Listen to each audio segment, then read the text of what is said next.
Ito po mga bossing ang reaksyon ni John Riel Casimero sa laban nila Naoya Inoue at Junto Nakatani.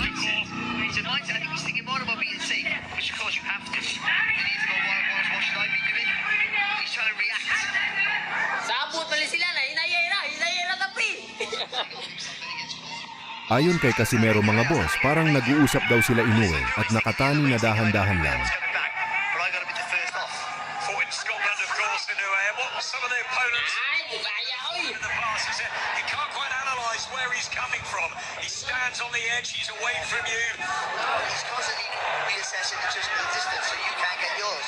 Nakatani lands with a couple of body shots. Partially blocked with the elbows. Dugay kayo, pre. Hinayera ta, pre, ha. Dugay kayo. Kapag nag-out, oh. Kapag nag-out ba? Hindi ba, kung may take. Okay, kung may pang-reels ba? Dugay kayo, eh. Off mark, not third there, really, but more positive here. Let's finish the round here from Nakatani. Nagana si Libro. Inoue back to that jab. Speed, timing, fine margins here. Lambok. Sos, laay kayo, eh. Huwag sumpag kayo. Kabulay tanaw na, eh.